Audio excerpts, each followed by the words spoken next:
Asalaamu calaykum waraxmatullaahi wabarakaatu. Waxaan maanta soo gunaanadaynaa podcast-keena oo ku saabsanaa jannada, annagoo eegayna rajada iyo ducooyinka aan samayn karno si aan u gaarno hoygaas barakaysan. Qofka Muslimka ah waa in uu si joogto ah u xasuusnaado jannada, isla markaana ku dadaalo inuu camal wanaagsan sameeyo si uu u gaaro hoygaas barakaysan. Ducada iyo rajada in aan galno jannada waa qayb muhiim ah oo ka mid ah nolosha qofka mu'minka ah.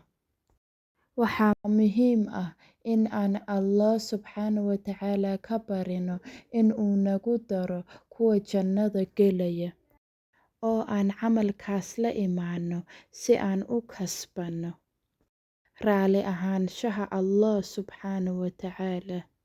Nabiga sallallahu calayhi wasallam wuxuu noo sheegay ducadan: Allahumma innii as'aluka al-jannah wa acuudu bika min annaar, oo macnaheedu yahay Ilaahayow waxaan kaa baryayaa jannada oo waxaan kaa magan gelayaa naar. Ducadani waa mid aad u muhiimsan, waana mid aan ku soo celin karno si joogto ah, iyadoo aan ku rajaynayno in Allah Subxaanahu wa Tacaala naga aqbalo ducadeena oo nagu daro kuwa u qalma jannada.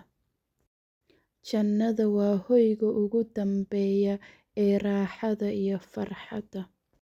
Waxaan rajaynayaa in qaybaha kala duwan ee podcast-kan ay idin dhiirigeliyeen in aad ku dadaashaan camalka wanaagsan, oo aad sii wadaan ducooyinka iyo cibaadada si aad u gaartaan jannada. Ilaahayow naga yeel kuwa ku guuleysta jannada, oo Allah Subxaanahu wa Tacaala ka hela raali ahaanshihiisa. Aamiin. Jazaakumullaahu khayran dhammaantiin in aad nagu soo biirteen. Waxaan rajaynayaa in aad ka faa'iidaysateen macluumaadkan. Waa inoo barnaamijyada kale hadduu Allah Subxaanahu wa Tacaala idmo insha Allah.